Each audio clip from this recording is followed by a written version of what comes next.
एक सांस में ये कह, हमें अमित शाह जी से जवाब चाहिए कि ऐसा ऐसा स्टूडेंट्स के साथ उन्होंने किया कि नहीं किया। हम यहाँ उनकी बात सुनने के लिए नहीं है, फिर कह रहे हैं कि हमें जवाब चाहिए। तो मेरा भी लाइफ का पहला तीज का ये फंक्शन है और यहाँ पर जो हमारी माननीय मुख्यमंत्री दिल्ली सीएम रेखा दीदी ये सब उत्सव रख रही हैं सब महिलाओं के लिए, और I am looking forward to it.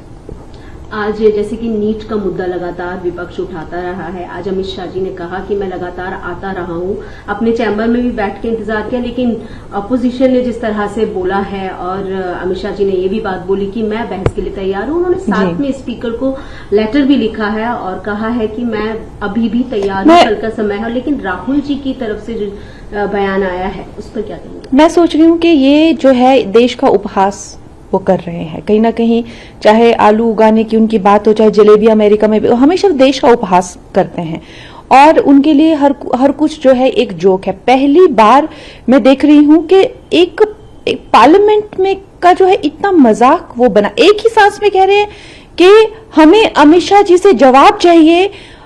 एक सांस में ये कह, हमें अमित शाह जी से जवाब चाहिए कि ऐसा ऐसा स्टूडेंट्स के साथ उन्होंने किया कि नहीं किया। हम यहाँ उनकी बात सुनने के लिए नहीं है, फिर कह रहे हैं कि हमें जवाब चाहिए। ये किस तरह का मजाक ये देश के साथ हो रहा है? मतलब उन्हें कोई लाज कोई शर्म नहीं रही है और पूरी दुनिया देख रही है और ये सोच रही है ये किस तरह का पर्सन है जो एक ही सांस में कह रहा है कि अमित शाह मुझे तुमसे जवाब चाहिए कि क्या जो भी उनके क्वेश्चंस हैं कि गोली चली थी, क्या आंखें फूटी थी या जो भी है, लेकिन मैं यहां तुम्हारी बकवास सुनने के लिए नहीं हूं। Why should I listen to you? अरे आप जवाब मांग रहे हैं, फिर आप कह रहे हैं why should I listen to you? एक ही सांस में आप ये ऐसी दो गली बातें कैसे कर रहे हैं? How does this even work? What is he thinking? He is taking people for granted. और फिर एक बात में वो कहते हैं कि अगर उन्होंने गोली चलाने को कहा था तो ही मतलब वो उस बात के दोषी हुए, और अगर उन्होंने नहीं कहा था तो वो जो है इनकेपेबल है, मतलब गोली चलाने के इनकेपेबल हैं वो। तो कुछ जर्नलिस्ट ने ये भी कहा कि आप ये क्या कह रहे हैं कि इनकॉम्पिटेंट है गोली चलाने के वो, तो क्या गोली चलनी चाहिए थी बच्चों पे? तो उस पे वो जो है वो भड़क पड़े और उन्होंने जो है जर्नलिस्ट को कितना भला बुरा कहा कि तुम चूहे हो, तुम ये हो।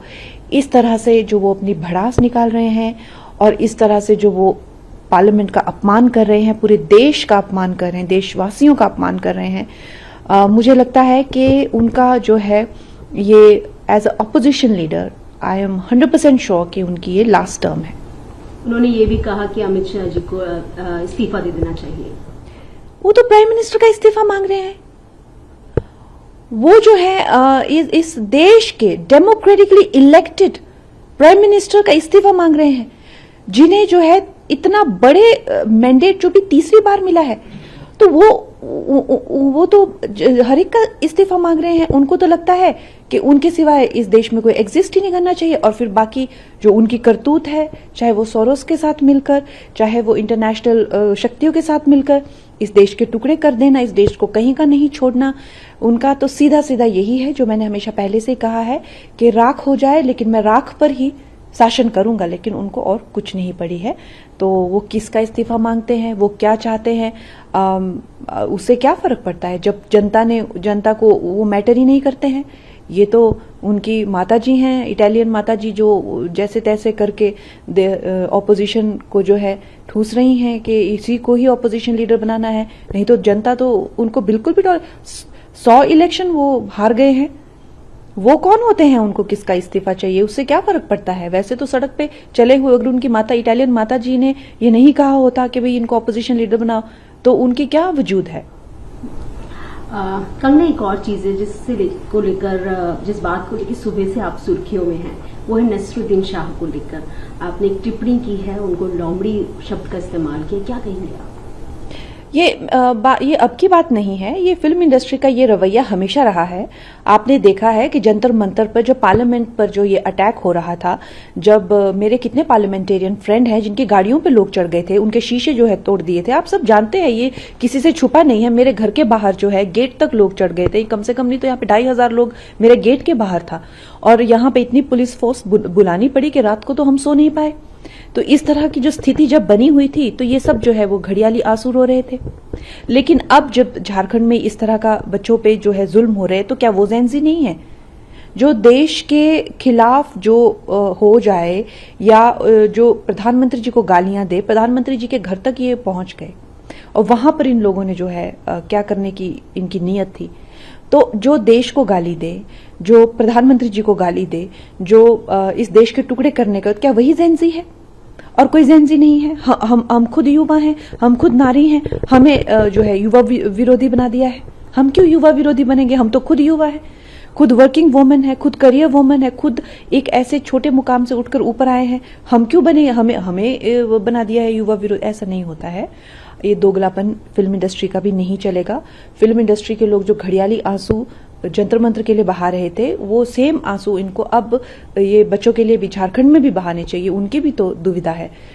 तो मैंने उनको इसीलिए कहा क्योंकि उन्होंने इतना गंदा एक वीडियो बनाया था जिसमें जो है वो इस तरह की धमकियां दे रहे थे, इस तरह की जो बातें जो है, जो सर्वोच्च हमारे जो रिप्रेजेंटेटिव हैं पूरे दुनिया से, जिनको प्रधानमंत्री जी को इतने बड़े बड़े अवार्ड्स मिलते हैं, और नहीं तो उन्हें उतनी तो डेमोक्रेसी की गरिमा रखनी चाहिए कि एक इलेक्टेड वो हमारे वो संविधान के हिसाब से हमें उनका सम्मान करना चाहिए। जैसे हमारे राष्ट्रपति प्रथम नागरिक होते हैं, उसके प्रधानमंत्री जी जो है हमारे लीडर होते हैं पूरे देश के।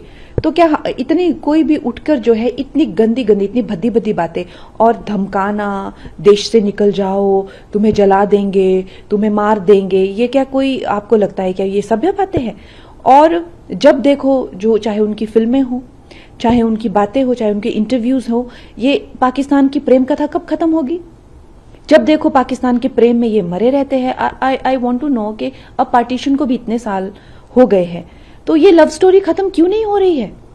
जब इतने ज्यादा, चाहे वो पहलगाम अटैक हो, चाहे वो हमने ऑपरेशन सिंदूर किया हो, देश कहीं और जा रहा है, सेनाएं कहीं और जा रही है, नागरिकों का कहीं कुछ और जो है संघर्ष है पड़ोसी देशों को लेकर। ये बॉलीवुड की लव स्टोरी पाकिस्तान के साथ खत्म कब होगी? तो they are answerable for this. साथ में कंगना, पिछली बार आपने एक शब्द का इस्तेमाल किया था जेंजीज के लिए, गटर शब्द का, लेकिन बाद में आपने यू टर्न लिया और उनको कहा कि वो देश की स्ट्रेंथ है। जी देखिए, जो लोग खुद को कॉकरोच बोलते हैं, तो अगर हम कहें कि कॉकरोच तो गटर से निकलता है, तो इसमें क्या बुराई है? तो मैं ये कहना चाहती हूँ कि जो लोग खुद को कॉकरोच कहते हैं, तो हम तो साधारण यही कह रहे हैं कि भाई गटर आपका घर है, तो अब आपको इससे क्यों दुख हो रहा है?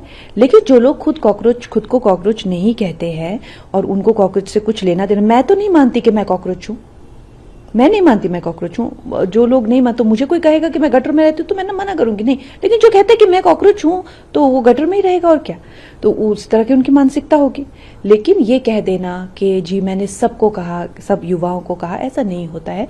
सब, अगर कुछ युवा ड्रग्स करते हैं और हम ये कहे कि नहीं, कुछ युवाओं ने जो है वो आजकल जो है ये एक इस तरह से एक रीत चली हुई है कि ड्रग्स की या किसी और तरीके की बैटिंग की, जुआ की, या किसी और तरह की ऑनलाइन के जो एडिक्शन हो जाती है, ब्लैक वेब की, अगर हम किसी युवा वर्ग को संबोधित करें तो इसका मतलब ये थोड़ा ना है कि सब, बताइए मेरा ऐसा कहाँ मैंने लिखा है कि सब युवा गटर है।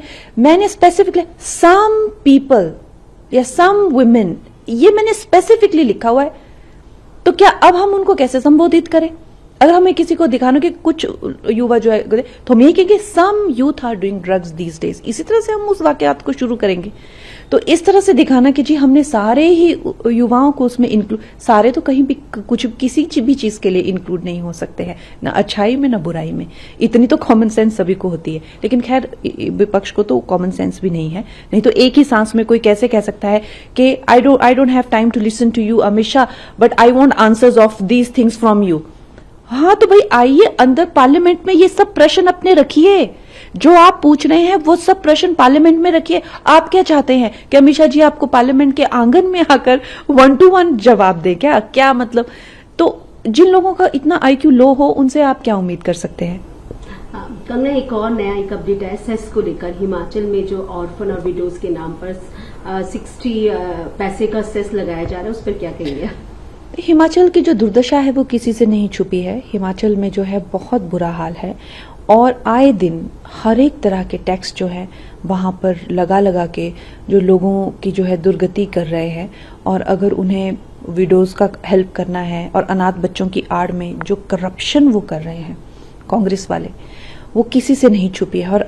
और अब की बार ऐसी हिमाचल के लोगों की आंखें खुली है कि मुझे नहीं लगता अब अगली बार तो छोड़िए कभी भी कांग्रेस सत्ता में आएगी, क्योंकि हिमाचल ने ऐसा गंदा रूप और ऐसा भ्रष्टाचार कभी भी नहीं देखा था। बहुत तरह के टैक्सेस उन्होंने लगाए, यहाँ तक कि सुक्खू की सरकार जो है वो देवदार के सारे पेड़ बेचकर भी खा जाना चाहते थे। तो इस तरह से भी उनके कई करतूते जो है, कई तरह के लोग स्तब्ध रहे, कई जगह पे उनको रोका भी गया। अब ये टैक्स उन्होंने विधवाओं और लाचारों के नाम पे डाल तो दिया है, लेकिन ये इसके पैसे जाएंगे कहाँ वो हम सबको पता है कि ये भ्रष्टाचार की एक और पैंतरा उन्होंने आजमाया है। तो मैं यही कह सकती हूँ कि जितनी जल्दी ये कपटी सरकार वहां से निकले और भारतीय जनता पार्टी की डबल इंजन सरकार वहां पे पहुंचे, और यही आई थिंक सब हिमाचली भी इसी का वेट कर रहे हैं। Located in the heart of Bhubaneswar city, serenity of nature and modern elegance meet in perfect balance, facing directly the jungle and forest reserve. Every morning begins with breathtaking views, swimming pools, all designed to enhance relaxation and social living.